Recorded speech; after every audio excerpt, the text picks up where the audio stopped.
Today on Time About the Movies, we are wrapping up the month of April with 3 movies, including Cameron Diaz, Leslie Mann, and Kate Upton, getting their revenge on Nikolaj Coster-Waldau, Jon Snow from Game of Thrones, and The Other Woman. I thought it was The Other Women. I'm sorry, it's The Other Woman. But we'll take a look at that. We will also take a look at Paul Walker in one of his last films, Brick Mansion, also starring the RZA. And then we have the Lionsgate horror film, The Quiet One. So April 25th, 2014. It's time for Time About the Movies. So, let's get to it. I'm even having an outro for that. Let's just get right to it.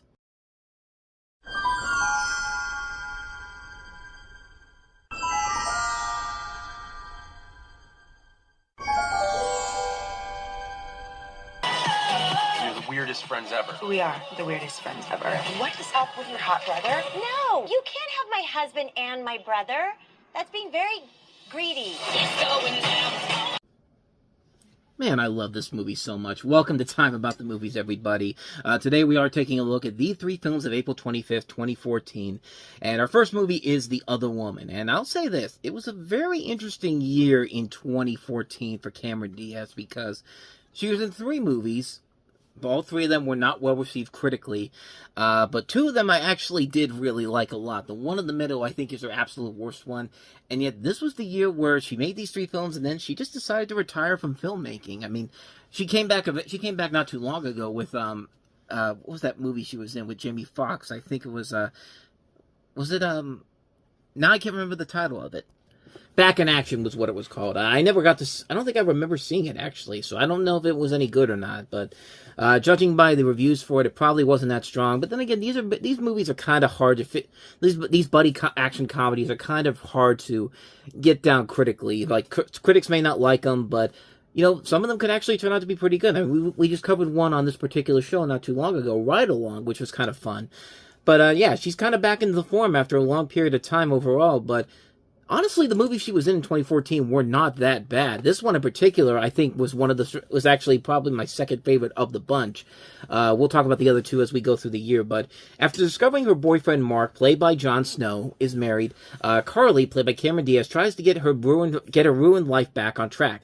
But when she accidentally meets the wife he's been cheating on, played by Leslie Mann, she realizes they have much in common, and her sworn enemy becomes her greatest friend. When yet another affair from another woman, played by Kate Upton, is discovered, all 3 women team up to plot mutual revenge on their cheating, lying, 3-timing Mark. Things get a lot crazier when they discover that Mark isn't just a 3-timer, he's a 4-timer. Ooh! I'm reading it right as Fox put out the synopsis for this, because that was straight from the Fox website where I got that from, but, and like I said, this did not get the best reviews overall. I mean, this was trashed pretty hard by critics, and somewhat as far as to say it was one of the worst movies of the year. In fact, Richard Roeper actually called it brutal, which, I mean, we've had a year where we had so far That Awkward Moment, The Nut Job, Rio 2, Transcendence, A Haunted House 2.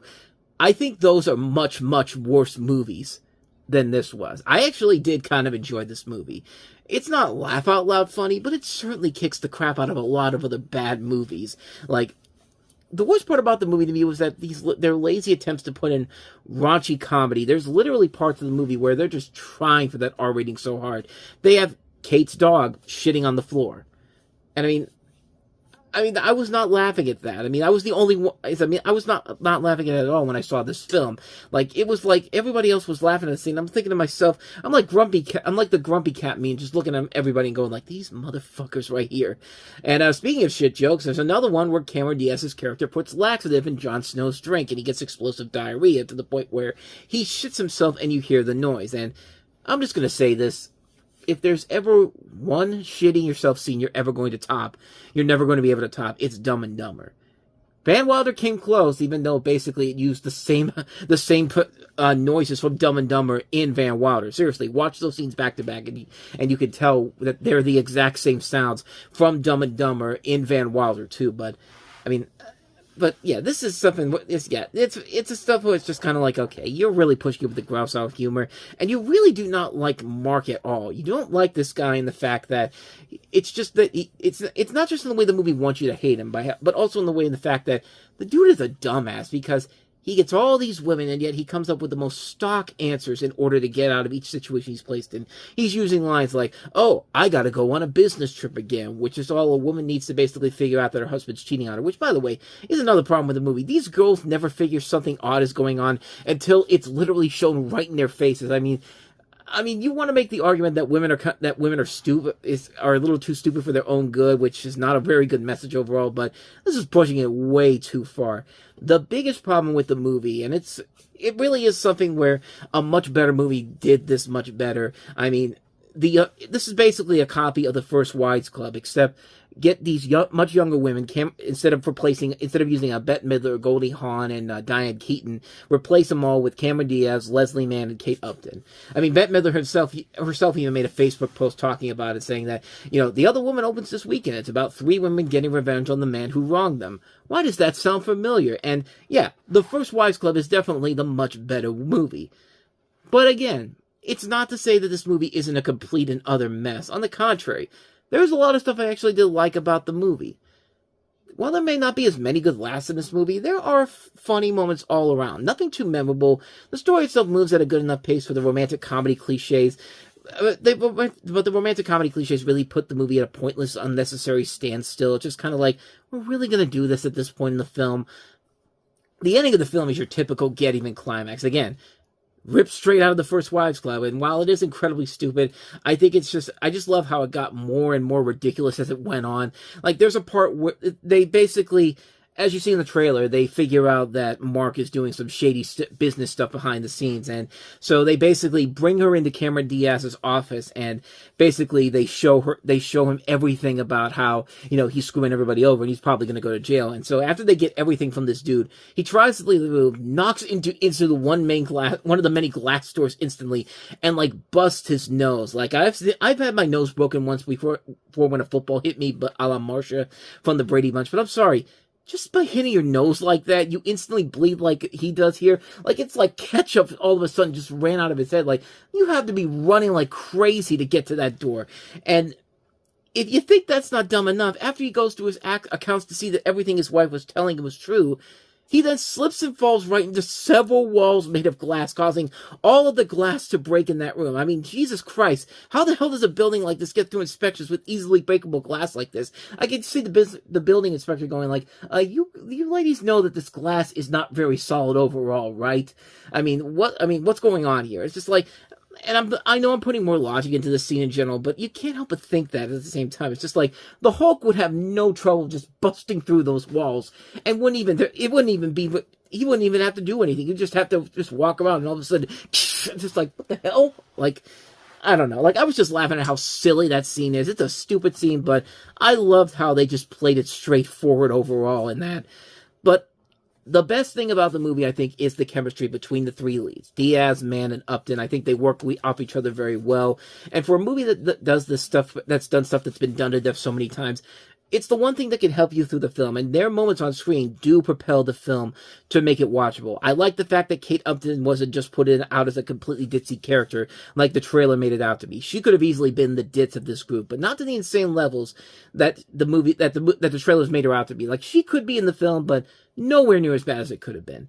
Not to mention, Nicki Minaj was surprisingly really good in this. Like, she wasn't too bad as Diaz's assistant, and the movie does keep her confined to just a few small scenes. And, if she could have been as restrained as this, she probably could have been a decent actress overall, but probably not going to happen now with some recent news that happened with her. But overall, I like the film. I don't care it's one of those movies where it's just like, critics be damned. I thought the movie was a lot of fun. I mean, it's a decent film. It's got some good, funny moments. The story worked. The 3 leads work off each other, and you still have to, but that being said, there are some problems with it. You still got to deal with not enough being done with a good story, pointless attempts to add raunchy humor, gross out jokes that feel like they were placed out of nowhere. I mean, not quite as bad as Diaz's The Sweetest Thing from 12 years prior, but pretty damn close. And watching this dumbass keep making these dumbass moves, and the fact that this film is pretty much the first Wives Club if it was done 20 years earlier. I mean, it's pretty much that type of a film. It's better than what critics made it out to be, but I could still see why people wouldn't like it overall, but I think people would still get a kick out of it if you knew what you were going into. And I knew what I was going into. I think it's a fun film overall. I think it's a very enjoyable film. Definitely check it out if you haven't seen it. It's definitely worth a watch. The Other Woman. So let's go ahead and move on to the other two movies this weekend. Paul Walker and the RZA starring in Brick Mansions. Wake up, my man. There are no more heroes around here. I'm not so sure about that. Brick Mansions. Thank you. Rated PG-13. And before you ask, no, this is not a remake of The Raid. I thought it was, but surprisingly it isn't. It is a remake of another Luc Besson film, District B13. He's actually one of the producers on this, but in a future where Detroit's most dangerous criminals occupy the city's deserted brick mansions, an undercover cop joins forces with an ex-convict to defeat the notorious drug kingpin who has taken the mayor hostage. Detroit has fallen to crime, and in an effort to contain it, authorities have sealed off the inner city with a massive wall. So really, RoboCop didn't do jack shit to save the city, but once you're inside, you never get out. Lino, played by David Bell, who actually appeared in the original District B13, is an ex-con who's trying to make the best of his life in this urban penitentiary when his girlfriend is abducted by ruthless drug lord Tremaine, played by RZA. I said the RZA, but I keep thinking of the Dave Chappelle bit. It was the RZA, the Jizza, whole dirty bastard, the Wu-Tang Clan, that type of thing, but anyway, back to the story here. Meanwhile, as undercover cop Damian Collar, played by Paul Walker, contends with deep-rooted corruption within the police department, Tremaine imprisons the mayor and threatens to detonate a powerful weapon used unless he's paid millions in ransom. Despite their differences, Lino and Collier are the only men capable of entering the city and defeating Tremaine's gang. With the clock ticking, this mismatched duo must now prevent Detroit from being completely decimated by a maniac who holds the entire city in the palm of his hands. So as you can see, the plot of this movie is all over the goddamn place, and the big thing about the movie in general, mostly, is the fact that this was the last film that Paul Walker did fully completed before he passed away. Of course, he was working on Furious 7 when he died in November 2013, but this was the last thing he did before he passed away, and not only that, the plot seems to be all over the goddamn place. I mean, it's a movie where it starts off like a movie, like a RoboCop, and then you throw in this partnership between this undercover cop and this criminal, ex-criminal, and then you have this subplot about this drug lord who's trying to take over the city and all that, and it would be bad enough as it is, but then again, it also basically takes a pretty underrated film in District B13. And just waters it down into a lackluster American remake. I mean, this almost does the same thing to a Luc Besson-produced film that Taxi did, when that was made into a film back in 2004, I should say, with Jimmy Fallon and Queen Latifah. It's almost that bad, but not as nearly bad. It's just a film that had promise to it. I mean, it's mostly a movie where you get to see some cool action sequences done with parkour and free roaming, and that could be fun, but not when the movie doesn't have a plot to go along with it, a convenient plot. It's just kind of all over the place, and it doesn't really feel like there's enough there to really salvage the film in general here and make it something that's actually worth it in the end. I mean, I was just kind of let down by it. I will say the performances are fine. Paul Walker and David Bell do work off each other pretty well, and RZA's a pretty good villain in this. He actually is very threatening when he needs to be. The script overall just needed a better rewrite overall in general. And I think somebody like Luc Besson probably shouldn't have had his hand on this movie, but at least it's better than the movie that he actually will direct later on, but we'll touch on that in the summertime. But as far as Brick Mansion goes, yeah, it just didn't work. So let's go ahead and move on to our last film that we have here, and that is The Quiet Ones. The Quiet Ones, rated PG-13, April 25th. Why the fuck am I whispering? I don't know. Maybe it's just because it's called The Quiet Ones, but this is a film starring Jared Harris as a university professor attempting to prove poltergeists are manifestations of the human psyche and not supernatural beings. This is loosely based on the Philip experiment, which was a 1972 parapsychology experiment conducted in Toronto. And on that level, there is some kind of promise to the movie. You have a cast that includes Jared Hess, Sam Claflin, Olivia Cooke, so some notable names in here. Daisy Ridley, pre-Star Wars The Force Awakens, shows up in this movie during the end credits. But other than that, though, yeah, the film just doesn't really fly overall. I mean, it's cool to see a new Hammer film in the new age, but it just didn't really work out in the end overall because it's a poltergeist film that we've kind of seen done before. Nobody's really given an edge or a unique spin to what we haven't seen done in The Exorcist beforehand. I mean, you've had films that have tried, like The Devil Inside, which didn't work out well, or The Exorcism of Emily Rose, where you mixed it in with a courtroom drama, and that worked semi-okay, but not enough. But this is one of those movies where it feels like it's just kind of falling into bland, generic territory. The scares really are not that intimidating overall, and you look at that trailer and it's just kind of like, yeah, I haven't seen, yeah, this is stuff I've seen done before so many other times, so why the fuck am I even here? It's just like, yeah, it just wasn't for me, man. I think there are much better exorcism movies to watch in general, and this one just didn't do it for me, so that's a hard pass on The Quiet Ones, unfortunately. And so with that said, we wrap up another episode of Time About the Movies. Next time we meet, the summer movie season gets underway with a Marvel movie. Not a Marvel Studios movie, but a Marvel movie done by Sony. The sequel to The Amazing Spider-Man, The Amazing Spider-Man 2. And the first one had some promise to it, but didn't quite deliver on what it could have gotten us. So here's hoping that the second one will do that. And no. It does not, unfortunately. We'll touch on that one on the next episode, and we'll also take a look at two independent releases. Guma and Batha Ra from Undercover, starring in one of her I was going to say one of her first movies, but I don't think that's the case. But we'll take a look at Belle, which is the movie that she's in, and then Elizabeth Banks stars in Walk of Shame, a comedy that you probably have never heard of, and maybe there's a good reason for that. But we will touch on these three films coming up tomorrow on the show, so stay tuned for that. But with all that said, thank you so much for watching this. I hope you enjoyed it. If you did, please go ahead and do me the honors of hitting that like button, that subscribe button, and that notification button. Also, don't forget to check out our playlist, and don't forget to check out the previous episode we just did. So, with all that said, whether it's in the past, the present, or the future, I will see you at the movies. Take care.